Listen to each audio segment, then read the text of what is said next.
As you all may know by now, October's worship theme is heritage, and today we're going to be talking about our UU faith heritage, or at least our bylaw heritage.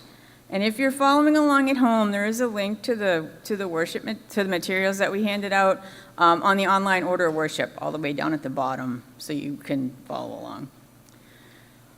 Where most religious faiths center their worship on sacred texts, the Torah, the Bible, or the Quran, we have placed the central tenets of our faith, our principles, and our purposes in the bylaws of the Unitarian Universalist Association, the UUA. Let's let that sink in for a minute. We are a faith whose sacred text is ensconced in our bylaws. And if you have any doubt about how sacred that text is, ask anyone who's been to GA when the bylaw changes have been on the agenda. We do not change those words lightly. How did this very important part of our tradition end up in our bylaws?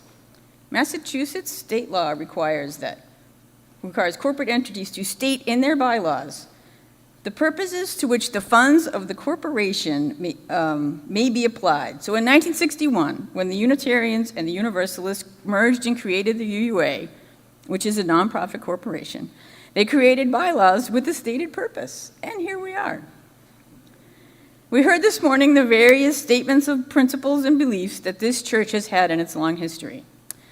And if you've been here long enough, you've seen them all on the walls. Some of them are over there in the corner if you're in the sanctuary, and again, if you're at home, you can see them online. And although the older 5 points were written in 1886, they were still on the wall here in 2004 when we started coming.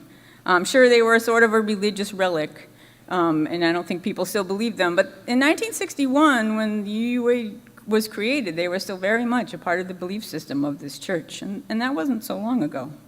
I keep telling myself, right, because I don't want to feel old. So that brings us to now. And many of you may remember from Ellen's sermon last fall that the UUA is in the process of changing the bylaws. But why is this a big deal? Because when we say Article 2 of the bylaws, what we are talking about is our beloved 7 principles. We, as in we the members of the member congregations of the UUA, are in the process of changing Article 2 of the bylaws, which means revising the principles. Wait, change the principles? I love the principles. See, I have them right here. I keep them on my wall. That's great. I have a copy too. They are pretty cool. We can't change them. They're my faith. What would UUism be without them? We are more than the words of the principles. I bet you can't even name all 7 of them. Of course I can. The inherent worth and dignity. Yep, that's one of the big ones. And respect for the interdependent web of all existence. That's another good one. Caring and being present to one another in our joys and sorrows. That's our covenant. Oh, yeah. There's the one about voting. The right and conscious and the use of the democratic process within our congregations and the society at large. Yep. And the superhero one. Peace, justice, and the American way. It's actually liberty for all, but sure. Caroline, nobody will be taking away your 7 principles. The principles aren't going away. They're still going to be in the gray hymnal, like Mara showed us. You can keep them on your wall. It's a lovely portrait. Well, what is it that we often say when we talk about ours being a free faith and a living tradition? We say that Revelation isn't sealed. Ellen even said it this morning, and she hadn't read my sermon. That's right. Revelation is continuous, and we are always challenged to learn new truths. So with that in mind, another interesting thing to know about our bylaws is that there is another bylaw, Article 15.1.c.6. And it says, if no changes have been made to Article 2 in the past 15 years, then a commission shall be appointed to study and recommend changes.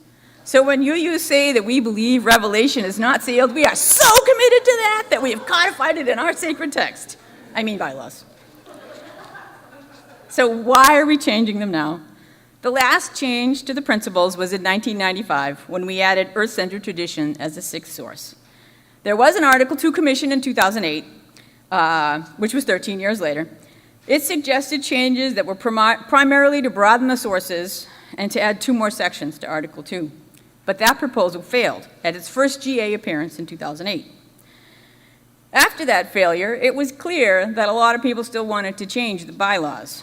There have been several attempts outside of a full commission between 2009 and 2020 to change the bylaws, but there wasn't enough support at any of those GAs for it to pass. So in 2020, 12 years after the 2008 commission, they're counting, the UUA Board of Trustees decided to create a new commission. This was, by the way, January of 2020, in case you were wondering why they decided to do it in the middle of a pandemic. But they decided to take a deep look at all of Article 2 rather than try and do a piecemeal change to the principles that we had. They decided to, in the words of the commission, to create an Article 2 that would lead us into the second quarter of the 21st century while honoring the historic roots of our liberal and progressive faith. If you look at the new Article 2 proposal, and you can see part of it over there, and I know if you're online, I'm going to show here. Here's part of the bylaws. There are no principles here, and why is there a drawing in the bylaws? This makes no sense. I am so confused. If you look at the bylaws, you will see there is no bulleted list of principles. That's on purpose. The charge to the committee was, keep in mind the changes that have been discussed in the past GAs, and we encourage creativity. The board would like to see an Article 2 that is inspirational, memorable, and poetic, kind of like your college essay requirements. And they wanted them to root their work in love as a guiding principle. The other thing that the commission tried to do was to make the articles something that were more concrete than the current principles. One complaint with the current principles is that they don't hold you to account.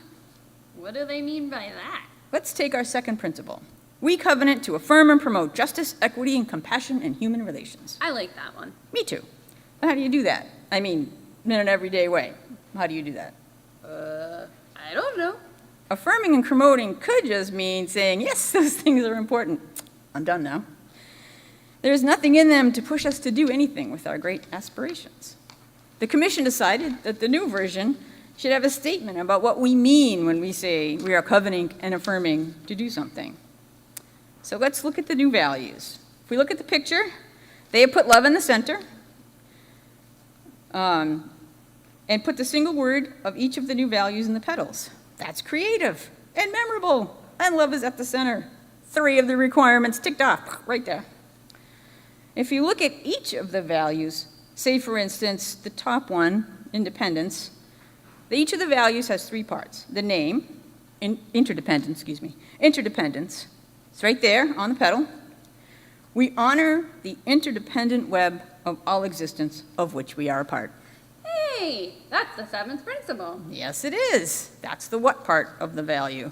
The how part is, with humility and reverence, we covenant to protect the earth and all beings from exploitation by creating and nurturing sustainable relationships of repair, mutuality, and justice.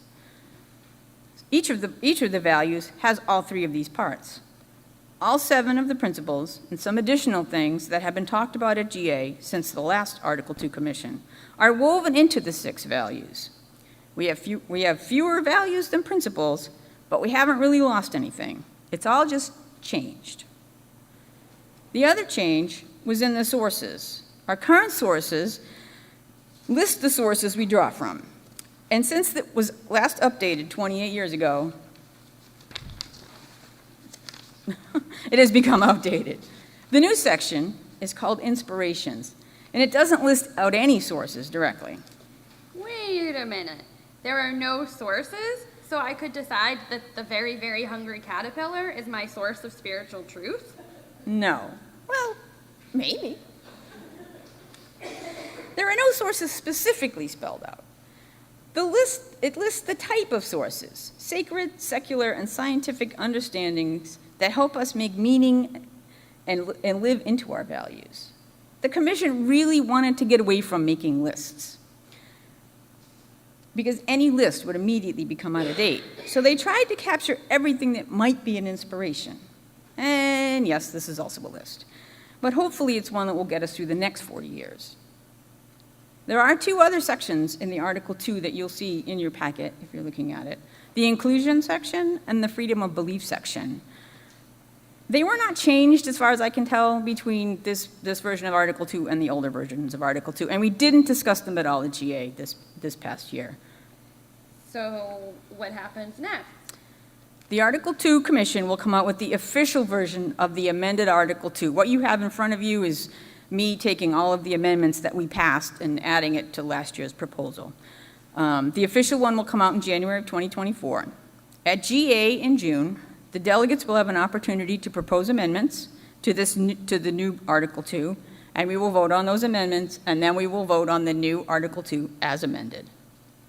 What happens if it passes in 2024? Then this commission has finished its job. The proposal will become the new Article 2 of the bylaws. And if it fails?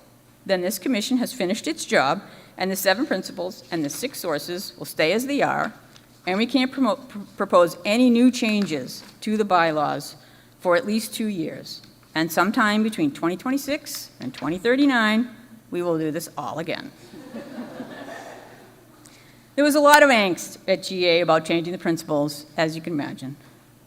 They have been substantially unchanged for 40 years. For many of us, these principles are what we think of when we think of what it means to be a UU. Our principles, with a capital P that is, haven't changed over the years, but we as a faith, as a society, and even as individuals, have changed a lot since 1985. If we look at the 1961 principles, there is no mention of anyone but men, and there is no source implied but Christianity. If we look at the 1985 principles honestly, do we think that these are the ones that best fit us now? That's the question.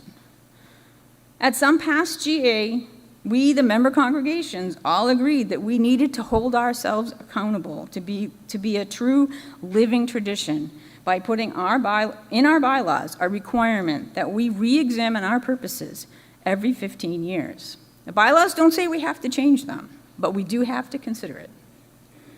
Is this the new vision of UUism for the future? I don't know. That's the question in front of us, in front of all of us. I urge you to read through these new values with an open mind. I will tell you that even given all the angst at GA, when we voted on the 15 amendments to the original proposed draft, the votes that were held were overwhelmingly in sync. None of the amendments passed or failed by a slim margin. The final vote for the whole package that you see in front of you was passed 83% to 17%. And we will be back to amend and vote on the final version in June. We're still going to make changes, and you know us, we will make changes.